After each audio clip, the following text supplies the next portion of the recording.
All right, so we're back for another deep dive. And today we're going to be looking at Meditator's tools. It's a collection of Buddhist teachings. And I find it really interesting how this stuff, even though it's ancient, still applies to our crazy world today. Yeah, definitely.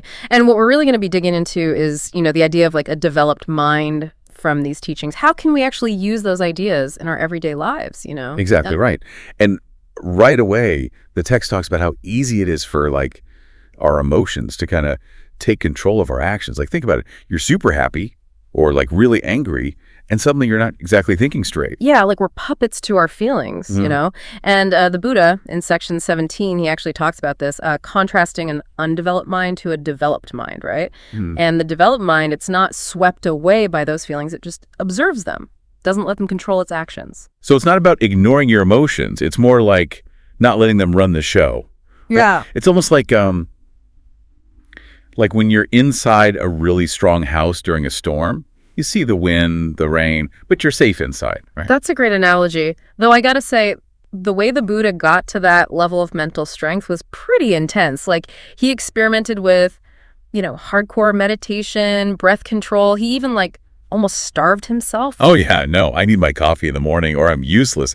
I can't imagine trying that stuff while I'm stuck in traffic, Right, but the point is, even all that discomfort couldn't shake his inner peace. It shows the power of really training your mind, Okay, but how do we actually do that? We're not monks. We've got jobs and responsibilities and distractions everywhere. Where do we even begin? Well, the text actually gives some surprisingly practical advice. There's a part where this senior nun, Mahapajapati Gautami, she asks the Buddha for teachings that are easy to understand and use. Did he give her some secret meditation trick? The kind you can only learn in a cave on a mountaintop. Nope, not at all.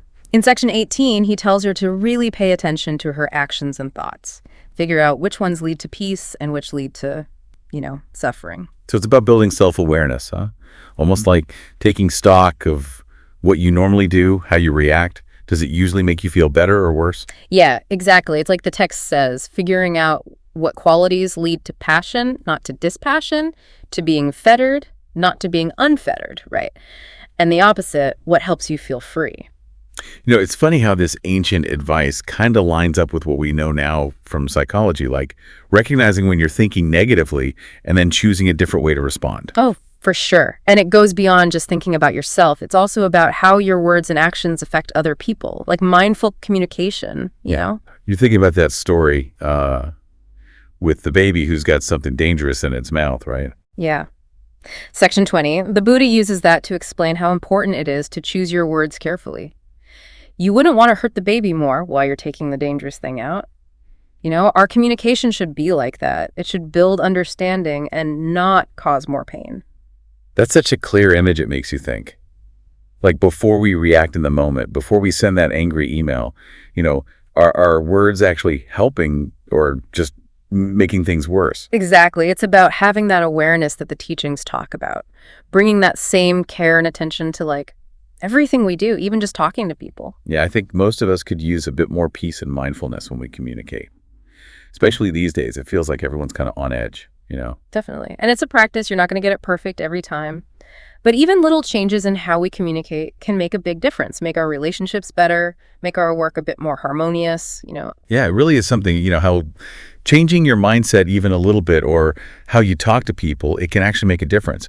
But the text, it also talks about these people, these monks who really lived these teachings, right? Like in the 𝙀𝙢𝙖𝙞𝙀. Yeah, their stories, they're really interesting. And they really show you that these practices, they can actually change how you see the world, Okay, so who comes to mind? Who's a good example? Well, there's Sapadasa, section 26. It describes his journey to finding peace. And it was a long one. It was hard. Imagine struggling with your emotions for 25 years. He was so messed up that he even thought about, ending it all. 25 years. Wow. That's longer than some people even live. Yeah. To deal with that kind of turmoil for that long. He talks about being racked with lust, he couldn't find any peace inside himself. Really paints a picture of how much he was suffering, But then something changed, right? Yeah. What happened? Right when he was about to give up, he had this moment of apt attention, the text calls it. It's like a sudden realization, He sees how pointless his despair is, and in that moment, his suffering just lifts, gone. It's amazing how one moment of clarity can just change your whole path, Makes you think how much of our suffering is all in our heads. For sure. And Sapadasa, his story shows how powerful it can be to keep going, to keep looking inside yourself, even when it's hard. Okay, that's powerful stuff. What about someone else? Yeah. Anyone else stand out? Oh, yeah. There's 𝙀𝙖𝙖𝙞𝙀. His situation was different, but just as tough. Oh, okay. I'm curious. What happened to him? So he's walking in the forest, and this group of bandits, they come up to him, and they're bragging, about all the people they've killed, how everyone's scared of them. You'd think he'd be terrified, right? I'd be freaking out. What did he do? He didn't even flinch. Mm-hmm. Section 27, it says the bandits were totally confused. Like, why isn't he scared? They even asked him, why don't you lament in the face of what's greatly to be feared? How do you even stay calm in a situation like that? What was his secret? 𝙀𝙀𝙖𝙞𝙀, he explained that he was free from, craving, from attachment, death. It was just a natural thing to him, not something to fear. It's hard to wrap your head around, especially when someone's threatening to kill you, He compared his body to a carcass. Like it was something separate from him, not important. He told them, do as you like with this carcass. From that, I will feel neither hatred nor love. Wow. It's like he was saying, you can't hurt me. I've already let go of everything. Exactly. And you know what? His words, they actually got to the bandits. Some of them, they were so moved, they gave up their criminal lives and became monks themselves. That's wild. Yeah. It shows you how when you live these teachings, it affects everyone around you. It's not just about you changing, it's about the whole world. These stories, they're so inspiring because they show you that anyone can develop this amazing mental strength. It takes work, sure, but the potential is there in all of us. So looking at these monks, what can we learn from them? How do we take those lessons and use them in our own lives? Their lives, they really show the power of a developed mind, that inner strength and clarity to deal with whatever life throws at you, But how do we actually do that? It's easy to get lost in the everyday stuff and forget about those bigger goals. Well, the text actually gives some hints. Remember Mahakassapa, the monk who lived a super simple life. Yeah. What about him? So section 28, it says that the Buddha actually suggested to him, hey, maybe you should take it a bit easier, especially since you're getting older. He offered him nicer places to stay, better food, all that. I mean, who would say no to that? Little comfort never hurt anyone, right?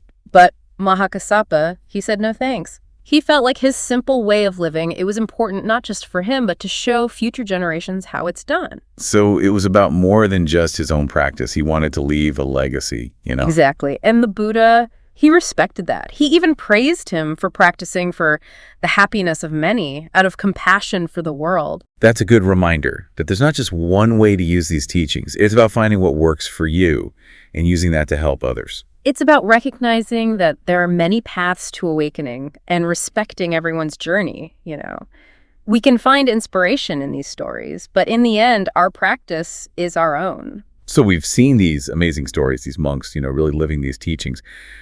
How do we actually do it? How do we take this ancient stuff and make it work in our lives today? Right. That's the big question, isn't it? It's not about becoming a monk or anything like that. It's about figuring out how to actually use these practices in our everyday lives. So where do we even begin? What's a good first step, for someone who wants to build that, a developed mind? Well, the text, it actually gives us some clues.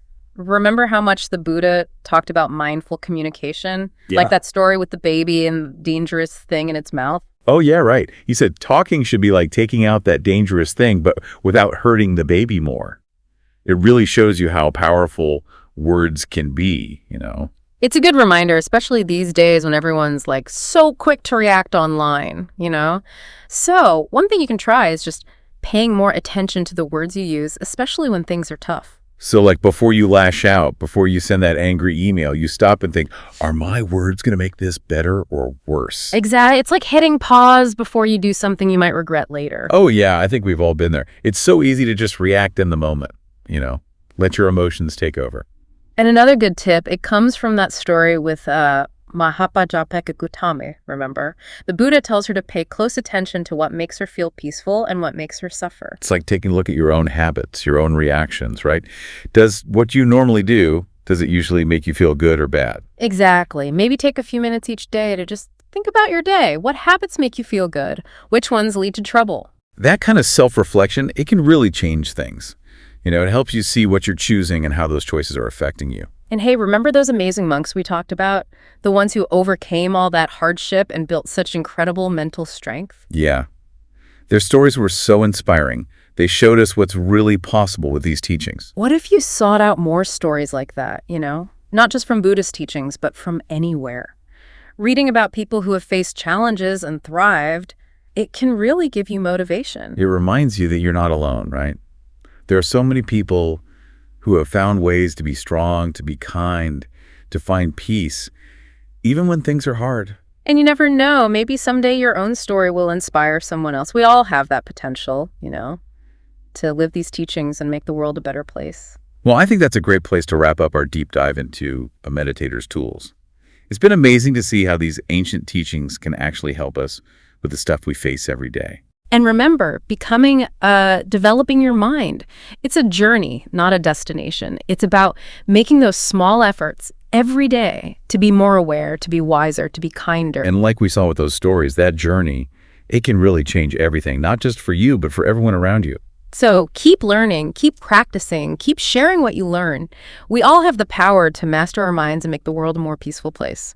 Thanks for joining us on this deep dive. And until next time, keep exploring.